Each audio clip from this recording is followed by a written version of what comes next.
Hi everybody, I am doing a quick video on MLA style and formatting. So I've sent you this document, so hopefully you can follow along with that as you watch the video. I'm going to go over some style requirements for when you're writing an English essay and how you reference your sources. So when you're writing an essay for English, you are going to use Modern Language Association formatting, and that can be abbreviated to MLA formatting. So when you're in university, if you go to university and you're writing essays, depending on what course you're in, you might use some different ones. So you might use APA or you might use Chicago style. If you're taking English, you'll use MLA formatting. So that's why we use that now. Formatting is important because it keeps things consistent within a topic. So within the English world, then everyone uses MLA formatting. The reader knows what to expect. So I have a link there if you want to do some more research, if you need to know this for the advanced English essay, if you're doing that, and if you're doing an essay for your biography, then you can do some more research there. You can Google things with MLA, and you can also email me. Okay, so number one, formatting. So you have to use size 12 font. You double space your essay, and you don't use a cover page. Instead, your first page and final page should look like this. So let me write it on the board. So let's go with a different name here. So you have an example on the page of Luke Russell to Mrs. White, English 11, the 8th of January 2021. Let's try someone else. So let's just say this is our page. And so we'll write our name up on the top left-hand corner. Who would like to volunteer to be used as their name? Okay, thank you, Anna Fenton. Okay, so you write your name here. Well, you type it, and you're still double spacing here, and then you'll write Mrs. White, because this is the person who you're submitting the essay to. And then you write the course that you're in, English 12, and then the date. So let's say it's the 21st of January 2021. Then you're going to write your title here. So you're going to come up with something that describes your essay, and you want to make it a little memorable. So don't put something like Jane Eyre essay. You need to actually call your essay something. You need to name it something. So you could say, you could use a quote from the book to make it interesting, or you could take something, just some description. So on the document I wrote, Douglas Bean, the determined life of a principal. So that's how you're summing him up and summing up his life. If you're writing about Jane Eyre, you could say, I married him. This is a quote from the novel. Marriage in Jane Eyre.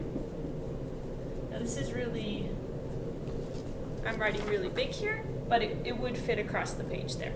And then you'll skip a line, go to the left side, and then you're going to start writing your essay. So you'll indent, blah, blah, blah, write all your stuff here, okay? And then when you get to your works cited page, so after you write your whole essay, then you have a works cited page at the end. So you'll start on a new page. Let's just turn this way a little bit. So works cited. So what that means is any books that you used, any websites that you used, you need to cite those sources and tell people that you used those sources. Otherwise, it's plagiarism.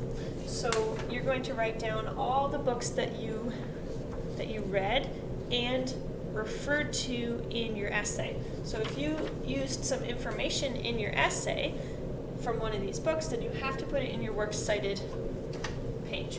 Okay, so at the end, Anna read Jane Eyre, so you'd write down Bronte, Charlotte, and then a period, and then you're going to write in italics the name of the book. So that's hard to do in handwriting, but we'll write Jane Eyre, and then notice that you indent 5 spaces here on the second line of that, if it comes to that. Okay, and then we write the publisher, so let's just say it's Baker books. So you can find that on the inside cover of the book. You can find out where it was published, by who, and what the date was. So then you just put a comma and the year. So let's say this edition is 1972, then a period. And if that's the only source that you use, then you just leave it at that. If you have others, then you'll keep working on that. Okay, so now let's talk about in-text citations a little bit. So that means when you're actually quoting something or referring to something within the essay. So that would be on the second page of your Google Doc. Okay, so when you're referencing a source, referencing a book or some information in your essay, then you need to use in-text citations. So some formatting uses footnotes, so at the bottom of the page you'd have some things written here, or endnotes, so at the end of your essay you have like all kinds of little notes that go along with your essay. But MLA uses in-text citations, so right within the text of your essay you can see where you got your information from.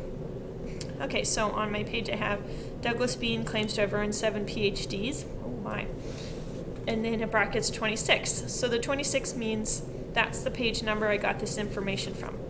Even though I haven't quoted, I've paraphrased this, I've changed the words, I still have to put down a page number and a book that I've taken this information from, because it's not common knowledge. I didn't know that, actually. And it isn't something I made up myself. Well, I did actually, but in the context of this, it's information that was in this supposed book. So you have to write down what book it came from and the page number. Now, in this case, I only wrote the 26 because I said Douglas Bean claims to have done this, and if you look at the works cited from that, there's only one source written by Douglas Bean, so we know which book that's from. So I don't have to write Bean 26. But if I had said something like the second case, which is there is doubt as to the validity of some of the claims he made, Bean 26. I have to say Bean there because you wouldn't know which book I'm referring to, since I didn't mention his name. If you want to do a direct quote, you could say, when referring to his first day on the job, Bean states, quotations, "It was incredible. Everything went perfectly, and the students were incredibly inspired by my teaching." End quote. And you don't put the period there, even though that's the end of a sentence. You wait until after your reference in the brackets. So in brackets, page 1429. I'm impressed with Luke for reading such a long book. And then you put the period. So that's a quick intro to some of the formatting requirements of an MLA essay and how to do the in-text citations. If you're using this now and in the future, you'll need to do some more reading on how to do it, but this is just a quick beginning introduction. Thanks for listening.